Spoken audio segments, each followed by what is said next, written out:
Assalamualaikum warahmatullahi wabarakatuh. Selamat malam, salam sejahtera Bapak Ibu. Apa kabarnya? Semoga dalam keadaan sehat walafiat ya. Salam jumpa lagi dengan Diana Erliana Lesmana yang kali ini akan menyampaikan materi terakhir di pelatihan pembelajaran aktif dan kreatif 6 literasi dasar. Kali ini yang materi terakhir ini di penghujung kita akan membuat rancangan pembelajaran aktif dan kreatif 6 literasi dasar. Bapak Ibu yang baik hati, mari hadirkan hati dan pikiran untuk fokus menyimak dan memahami materi hari ini. Perkenankan jiwa raga untuk menerima dan mencerna pengetahuan yang disampaikan pada hari ini. Yakinkan hati, tidak ada yang sulit bila mau mencoba dan berusaha dengan kesungguhan hati. Mari kita mulai dengan membaca doa menurut agama dan kepercayaan masing-masing, dan saya mohon izin mulai dengan basmalah. Bismillahirrahmanirrahim. Bapak Ibu, untuk mengawali ya, sebelum membuat rancangan, kita pahami dulu bagaimana langkah-langkah menyusun rancangan pembelajaran. Sebenarnya hal ini adalah bukan hal yang baru buat kita semua ya sebagai guru, karena membuat rancangan pembelajaran atau RPP adalah menjadi tugas wajib guru. Nah, dalam membuat perencanaan ini sebaiknya mengikuti beberapa langkah-langkah berikut. Ya, diantaranya yang pertama, merumuskan tujuan khusus. Nah, ini artinya kita merumuskan materi-materi pelajaran yang disesuaikan dengan standar kompetensi dan kompetensi dasar mata pelajaran yang akan dikembangkan. Nah, merumuskan tujuan ini juga harus mengandung nilai-nilai ranah kognitif, afektif, dan psikomotorik. Jadi bisa dikatakan selain ada nilai pengetahuan, juga ada penilaian sikap dan keterampilan. Oke. Yang kedua, memilih pengalaman belajar. Belajar bukan hanya sekedar mencatat dan menghafal, tetapi proses berpengalaman. Sehingga siswa harus didorong secara aktif untuk melakukan kegiatan tertentu, mencari dan menemukan sendiri faktanya. Ada kalanya proses pembelajaran juga dilakukan dengan simulasi dan dramatisasi. Nah, tujuan yang hendak dicapai tidak hanya sekedar untuk mengingat, tapi juga menghayati suatu peran tertentu yang berkaitan dengan perkembangan mental dan emosi siswa. Ada kalanya siswa juga diberi kesempatan untuk belajar secara berkelompok yang memberikan pengalaman pada siswa untuk mampu bersosialisasi dengan orang lain. Jadi pahami ini bahwa yang paling bermakna adalah anak-anak mengalaminya sendiri. Jadi belajar bukan hanya yang dia hafalkan lalu dia ingat saja, tapi harus diberikan kesempatan siswa mengalaminya sendiri, sehingga mereka bisa tahu ada masalah apa yang terjadi, lalu bagaimana merumuskannya dan menyelesaikan masalah itu. Yang ketiga, menentukan kegiatan belajar mengajar. Nah, menentukan ini harus sesuai dengan pada dasarnya dapat dirancang melalui pendekatan kelompok atau pendekatan individual. Nah, pendekatan kelompok di mana setiap siswa belajarnya secara berkelompok, baik kelompok besar maupun kelompok kecil. Kemudian pembelajaran individual itu adalah pembelajaran di mana siswa belajarnya secara mandiri melalui bahan ajar yang dirancang sedemikian rupa sehingga siswa dapat belajar menurut kecepatan dan kemampuan masing-masing. Ya, jadi dalam kegiatan belajar mengajar itu bisa dilakukan secara berkelompok atau secara individual. Ya, bisa disesuaikan dengan materi atau kegiatan belajar apa yang ingin dilaksanakan. Oke. Kemudian yang selanjutnya adalah menentukan orang yang terlibat dalam proses pembelajaran. Nah, orang-orang yang akan terlibat dalam proses pembelajaran dan berperan sebagai sumber belajar, misalnya ada instruktur atau guru, tenaga profesional ya, dan lain sebagainya. Nah, peran guru dalam proses pembelajaran adalah sebagai pengelola pembelajaran agar guru dapat melaksanakan fungsi dan tugas secara maksimal. Maka, guru harus memiliki kemampuan untuk berbicara dan berkomunikasi dengan menggunakan berbagai media. Nah, ini yang perlu dipahami ya. Jadi orang-orang yang terlibat sebagai dan berperan sebagai sumber belajar tidak harus guru, tidak harus gurunya. Bisa saja dia diambil narasumber yang lain ya, atau para ahli yang lain ya. Mereka bisa belajar dari orang lain, mau itu expert atau orang yang memiliki profesi atau pengalaman tertentu. Nah, yang selanjutnya memilih bahan dan alat. Penentuan alat dan alat itu harus dipertimbangkan hal berikut ya: keragaman kemampuan intelektual siswa ya, karena memang setiap siswa tidak sama ya. Dalam satu kelas kemampuan intelektualnya, kemampuan berpikirnya itu tidak sama, kecepatan belajarnya tidak sama, cara belajarnya tidak sama. Ada yang belajarnya cepat ya, fast learner, ada yang slow dan sangat slow. Nah, ini adalah keberagaman dan ini adalah keunikan mereka sebagai siswa ya. Jadi ini akan menentukan untuk memilih bahan dan alat tersebut. Kemudian jumlah dan keberagaman tujuan pembelajaran khusus yang harus dicapai siswa. Nah, di situ diperhatikan kembali tujuan pembelajarannya apa. Untuk apa sih yang ingin dicapai. Jadi pastinya membutuhkan alat bahan yang berbeda. Kemudian tipe-tipe media yang diproduksi dan digunakan secara khusus sebagai alternatif pengalaman belajar untuk mencapai tujuan pembelajaran. Jadi setiap tujuan tertentu biasanya menggunakan media yang berbeda. Dan ini harus benar-benar dipahami ya, dan bisa kita pilihkan bahan alat yang tepat untuk tujuan tersebut, agar pengalaman belajarnya itu tercapai dan sesuai dengan yang diharapkan. Kemudian bahan dan alat yang dapat dimanfaatkan. Dan terakhir, fasilitas fisik yang tersedia. Jadi ada bahan, mungkin alat yang sudah ada di sekolah, tidak perlu membeli kembali, atau mungkin kita memanfaatkan bahan-bahan yang ada, yang mudah ditemukan, mungkin murah juga, kemudian dibuat sedemikian rupa menjadi media. Oke, yang selanjutnya adalah ketersediaan fasilitas fisik.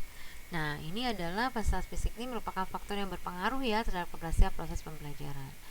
Fasilitas fisik itu misalnya kelas, pusat media, laboratorium, dan lain-lain. Guru dan siswa akan bekerjasama menggunakan bahan pelajaran, memanfaatkan alat, berdiskusi, dan lain sebagainya. Dan kesemuanya digunakan sebagai proses perencanaan yang matang melalui pengaturan secara profesional, termasuk adanya dukungan finansial sesuai dengan kebutuhan. Nah, ini juga ya ketersediaan fasilitas fisik.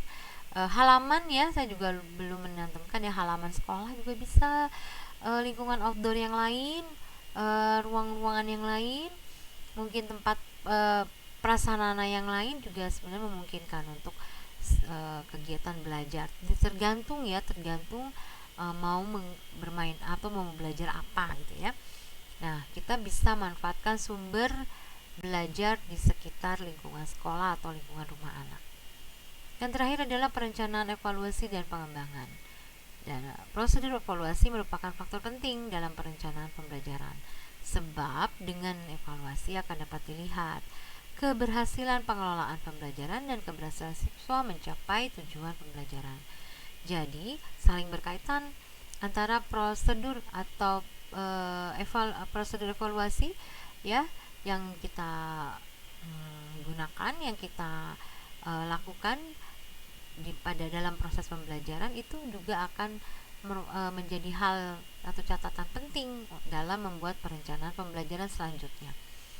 Ya, jadi membuat perencanaan itu tidak asal ya, tetap ada kaitannya, ada korelasinya, dan sangat berhubungan dengan hasil evaluasi yang kita rencanakan. Ini ya terkait dengan langkah-langkahnya. Nah, di sini ada contoh RPP kegiatan. Nah, teman-teman, yang seperti saya sampaikan, untuk pembelajaran aktif dan kreatif bisa menggunakan model atau metode yang beragam, macam-macam. Dan saya memilih kegiatan project based learning, ya, itu berbasis literasi, karena model project based learning itu atau PJBL ini sangat menarik ya, sangat luas dan dapat meningkatkan tingkat kritisnya anak, kreativitas, komunikasi anak dan kolaborasinya. Ya, makanya saya ambil sebuah contoh RPP yang terkait dengan kegiatan project. Nah, di sini nanti ada beberapa literasi, bahkan ada 6 literasi dasar yang dapat diimplementasikan dalam kegiatan pembelajaran dengan metode project ini. Nah, ini adalah salah satu contoh ya untuk RPP kelas 5. Temanya udara bersih bagi kesehatan. Nah, di sini masih menggunakan K13 ya Bapak Ibu ya. Kompetensi dasar IPA 3.2 menjelaskan organ pernapasan dan fungsinya pada hewan dan manusia serta cara memelihara kesehatan organ pernapasan manusia. Kemudian 4.2 ya, ini nilai pengetahuan dan keterampilan saling berkaitan, membuat model sederhana dari organ pernapasan manusia. Nah, ini adalah kompetensi dasar yang dipilih. Lalu indikatornya 1, 2 sampai 4 ya, bagaimana ada menyebutkan nama organ, menjelaskan fungsi organ, menyebutkan hasil sisa pernapasan, menjelaskan cara melihara organ pada seluruh pernapasan manusia. Lalu diturunkan kembali dengan tujuan pembelajaran. Nah, ini nanti silahkan bisa dipelajari sendiri Bapak Ibu. Kemudian di sini ada materi pembelajarannya ya, di mana anak mengenal nama dan fungsi organ pernapasan, mengetahui perbedaan organ pernapasan manusia dan hewan. Lalu apa saja gangguan organ pernapasan manusia, fungsi organ pernapasan, dan cara memelihara pernapasan manusia. Nah, ini model yang digunakan adalah project based learning.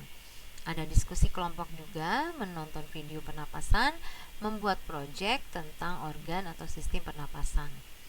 Ya, oke. Lalu di sini dijabarkan juga media dan sumber belajarnya. Ya, di sini sampai ke ininya ya, sumber e-booknya atau bukunya dituliskan di sini ya, sumber-sumber belajarnya. Lalu langkah-langkah kegiatannya diperjelas satu persatu, dari mulai pembukaan sampai penutupnya seperti apa. Nah, di sini apabila kegiatannya dilakukan lebih dari satu pertemuan. Nanti ini pertemuan yang pertama misalnya. Yang pertama menjelaskan tema tema, yaitu membuat alat peraga organ pernapasan. Yang kedua ada persepsi. Yang ketiga siswa menyimak video, kemudian mengamati organ pernapasan ikan ya melalui eksperimen langsung, percobaan langsung, membuat laporan pengamatan organ pernapasan ikan, melakukan percobaan organ pernapasan manusia dengan balon, membuat laporan percobaan organ pernapasan manusia, siswa menonton video. Nah, dalam diskusi kelompok mereka mencari perbedaan antara pernapasan manusia dan hewan. Lalu siswa juga mencari informasi tentang gangguan saluran pernapasan ya, dan kemudian didiskusikan kembali cara menjaga kesehatan. Siswa berdiskusi lagi dengan kelompoknya menentukan tema proyek yang akan dibuat. Lalu siswa dan guru berunding atau berdiskusi jadwal pembuatan proyek, dari perencanaan, pembuatan, penyelesaian proyek, termasuk jadwal bimbingan proyek. Lalu baru siswa mengerjakan proyek dan menerima masukan dari guru dalam proses pengerjaan. Lalu siswa mempresentasikan proyek kepada temannya di depan kelas, kepada orang tua dan pengunjung dalam science fair ya. Nah, ini langkah-langkah kegiatannya dari awal sampai akhir, dan ini kegiatan ini tidak satu hari ya, ada beberapa hari nih kegiatannya dilaksanakan. Nah, itu silahkan dibuat sesuai saja dengan RPP yang memang sudah biasa dibuat, yang memang mudah dipahami gitu ya. Nah, ini saya sampaikan seperti ini, dan di sini akan bisa kita lihat ada kecakapan literasi dasar yang dikembangkan dalam proyek ini. Yang pertama, literasi baca tulis. Nah, di sini kegiatannya anak-anak membuat laporan pengamatan organ pernapasan hewan. Nah, pastinya ya, dalam mereka membuat laporan ditulis. Lalu membuat laporan laporan pernapasan manusia. Sama ya, membuat laporan, ada kegiatan menulisnya ya, dan kegiatan membacanya. Membuat alat peraga di organ pernapasan manusia, termasuk cara memeliharanya. Oke, ini literasi baca tulis. Lalu numerasinya, siswa mengonversi informasi tentang organ pernapasan dalam presentasi menggunakan bagan dan diagram. Ya, bisa saja apa saja yang mereka temukan dalam percobaan langsungnya, dalam kegiatan pengamatan melalui video gitu ya. Nah, mereka membuat laporannya dalam bentuk bagan dan diagram. Lalu literasi sainsnya, di sini ada pengamatan tentang organ pernapasan hewan, percobaan pernapasan manusia, mencari perbedaan antara organ pernapasan manusia dan hewan.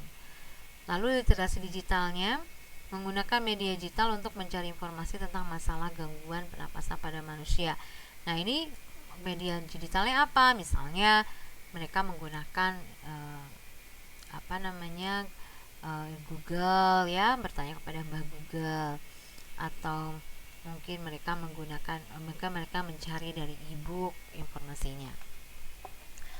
Nah, kemudian literasi budaya dan kewargaan. Nah, di sini siswa mengampanyekan cara melihara organ pernapasan melalui gaya hidup sehat. Nah, ini adalah kecakapan literasi dasar yang dikembangkan dalam sebuah proyek, dalam sebuah pembelajaran.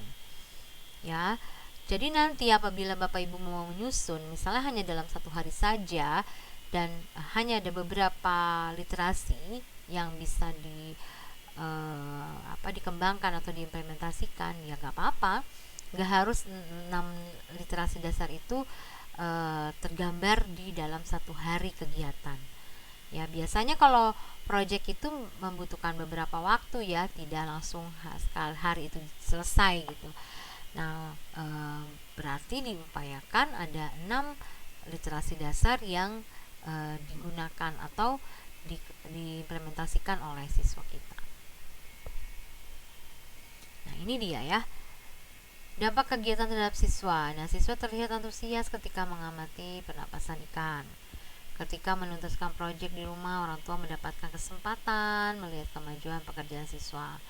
Nah, dengan mengamati secara langsung dan detail, siswa dapat menjelaskan cara kerja organ pernapasan manusia pada saat penilaian harian maupun pada saat presentasi kepada orang tua dan pengunjung science fair.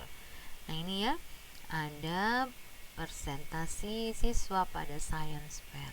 Keren ya. Ini hasil produk mereka ya, dalam pembelajarannya dalam bentuk project. Nah, yang kedua, ini ada contoh kegiatan di kelas 7 pada pelajarannya IPA. Ya, tentukan dulu kompetensi dasarnya apa, kemudian tujuannya apa ya. Di sini kemudian topiknya apa. Nah, di sini topik proyeknya adalah pencemaran di Sungai Citarum. Oke ya. Lalu kegiatannya apa? Nah, ini kegiatannya sudah dialokasikan 4 minggu. Jadi dalam 4 minggu itu apa saja kegiatan-kegiatannya dituliskan.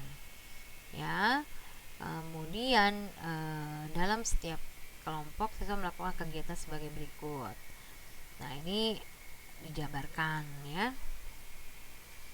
Kemudian ini dalam proyek itu ya, terhadap masalah pencemaran di Sungai Citarum, terbukti telah mengintegrasikan kegiatan untuk mengembangkan kecakapan literasi sebagai berikut. Nah, tergambar di literasi baca tulis. Siswa menuliskan pengamatan mereka secara kreatif dan dalam diari unik Pak dari bahan bekas. Wah, keren ya. Diari ini membuat foto, lukisan, puisi, esai yang menceritakan kondisi Sungai Citarum. Nah, ini dia sudah menggunakan diari ya, mencatat dengan catatan harian atau diari. Atau teman-teman membuatnya dalam bentuk scrapbook juga, jadi foto, gambar yang diperoleh ditempelkan di dalam kertas menjadi buku ya.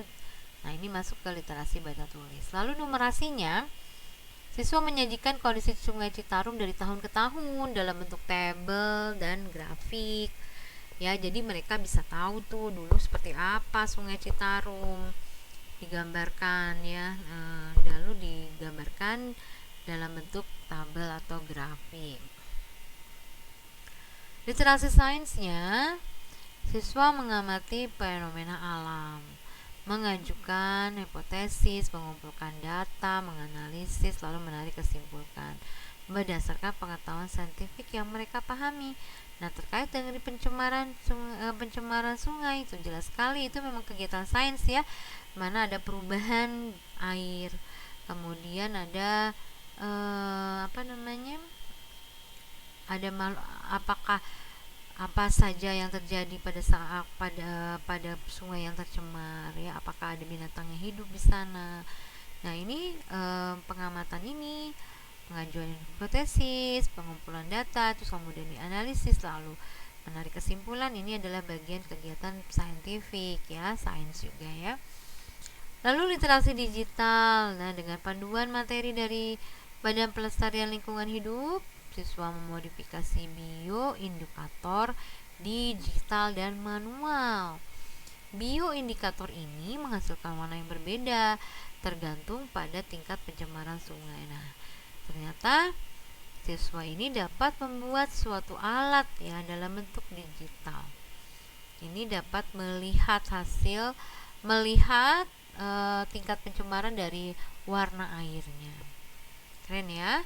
Lalu literasi finansialnya, siswa bisa menjual produk buatan mereka itu, bioindikator tadi ya, sebagai alat penyaring air kepada orang tua pada hari pembagian rapot. Siswa kemudian berlatih mengelola pemasukan dan penjualan tersebut untuk kegiatan bersama.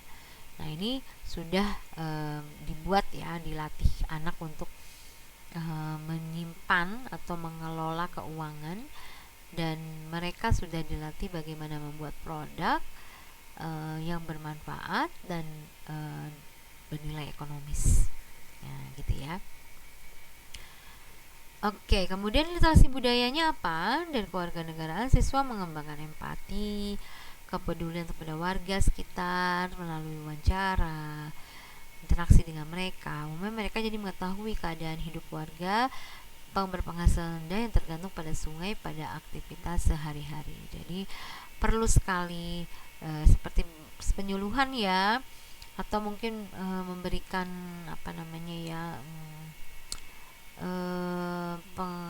pengayaan terkait dengan pentingnya sungai yang bersih.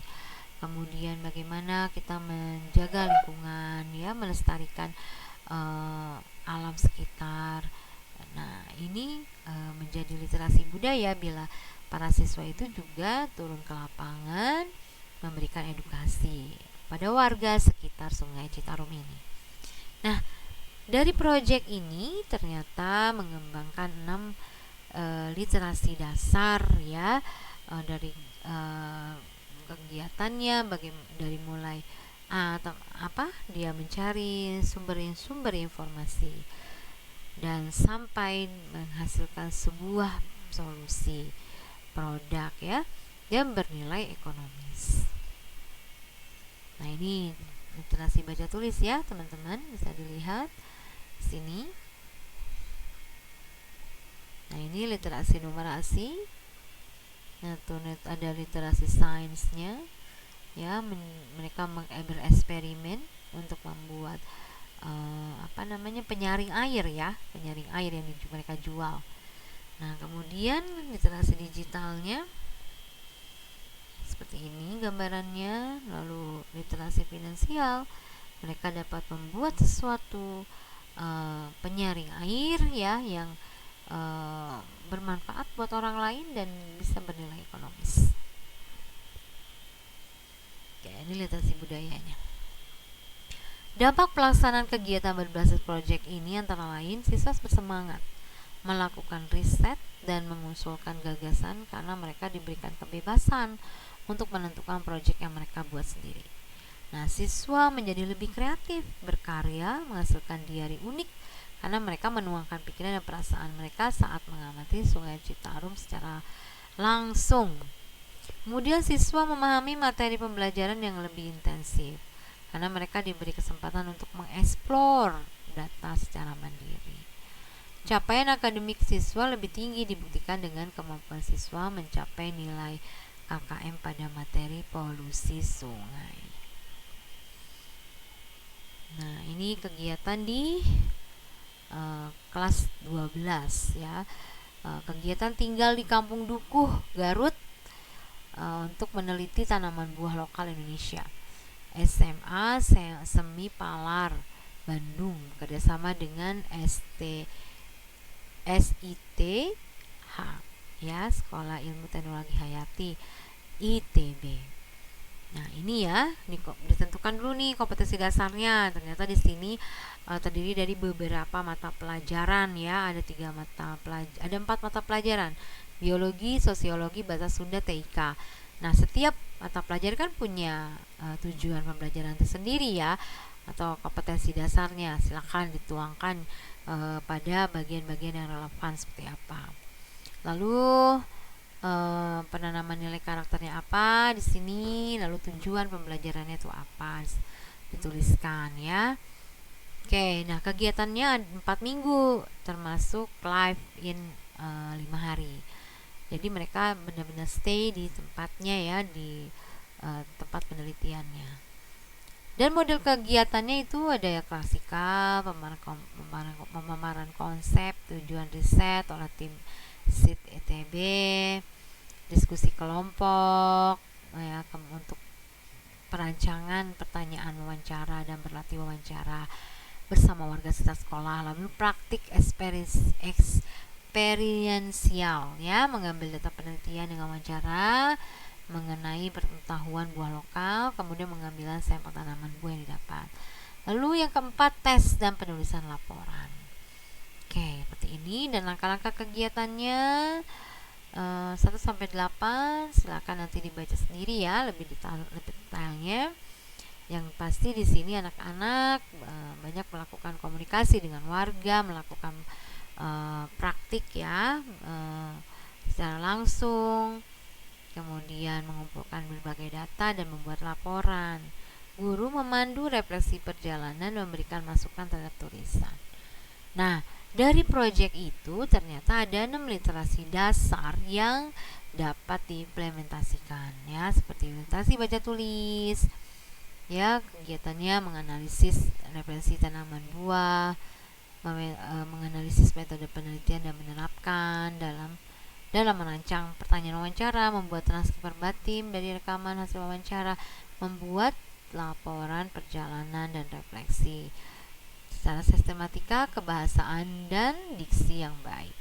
Oke, itu literasi baca tulisnya. Lalu numerasinya di situ bisa menghitung jumlah partisipan dan sampel tanaman buah, menghitung estimasi dan merancang pengaturan waktu, mengelompokkan data untuk kepentingan analisis, mengkonversi data dan menyajikannya secara visual. Nah, literasi baca tulis ada, numerasinya ada, sainsnya pastinya terkait dengan taksonomi dan fungsi buah-buahan lokal, konteks makro tanaman buah lokal dan industri yang mempengaruhi, mulai sampel tanaman buah dengan metode yang sesuai ya, ini ya, ini literasi sains.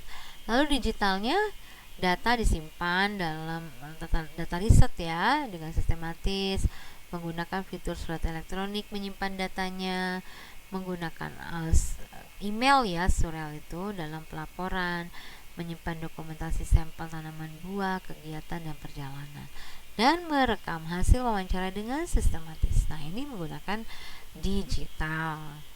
Kemudian literasi finansial, menghitung dan merencanakan biaya perjalanan. Tuh ya, sampai sebegitu detailnya ya. Dan restorasi budaya dan kewargaan, dan di mana berinteraksi dengan warga kampung adat Duku dengan menggunakan bahasa Sunda, tinggal bersama warga kampung Duku untuk mempelajari kearifan lokal, mengenal dan menganalisis struktur masyarakat kampung Duku. Nah, ini terkait dengan budaya ya, kalau masuk ke desa adat ini ya. Jadi mereka bisa mengenal lebih dalam seperti apa pembiasaan dan lain sebagainya. Ini foto-fotonya. Oke. Nah, agar pembelajaran berbasis proyek berjalan efektif, yang pertama, kegiatan proyek dapat dimanfaatkan untuk memantapkan dan memperdalam pemahaman siswa pada kompetensi dasar berikutnya. Kemudian siswa dapat dilibatkan untuk menyusun jadwal kegiatan, merancang biaya, memetakan kebutuhan perlengkapan, kemitraan dengan pihak eksternal, ya. Kemudian perencanaan proyek dapat dilakukan oleh tim yang terdiri dari guru lintas mata pelajaran, dan kita bisa juga melakukan diskusi lintas mata pelajaran untuk memetakan kompetensi mata pelajaran yang akan dicapai, pemilihan tempat belajar, lembaga mitra, hingga jadwal kegiatan dan rencana pemenuhan sumber daya lain yang diperlukan. Yang kelima, untuk kelas dengan jumlah yang besar, siswa dapat dibagi dalam kelompok untuk melakukan kegiatan yang berbeda dan tempatnya berbeda. Proyek dapat melibatkan siswa dari jenjang kelas yang berbeda untuk mencapai kompetensi yang berbeda juga. Dan kelompok masyarakat dan lingkungan sekitar sekolah dapat menjadi sasaran prioritas pemilihan tema kegiatan. Ya, ini terkait dengan model yang saya ambil ya. Saya sampaikan dalam bentuk model contoh dalam bentuk pembelajaran dengan project ya. Oke, baik. Quote today-nya adalah anak yang berbahagia di kala masa belajarnya akan menjadi anak yang selalu ingin tahu dan berbuat sesuatu tanpa diperintah. Dan guru akan berbahagia apabila berhasil membuat peserta didiknya menyelesaikan masalahnya sendiri. Oke, itu dia dari saya sebelum pustakannya ini. Ya, terima kasih. Wow, alhamdulillah, seluruh rangkaian materi pelatihan pembelajaran aktif dan kreatif 6 literasi dasar telah disampaikan.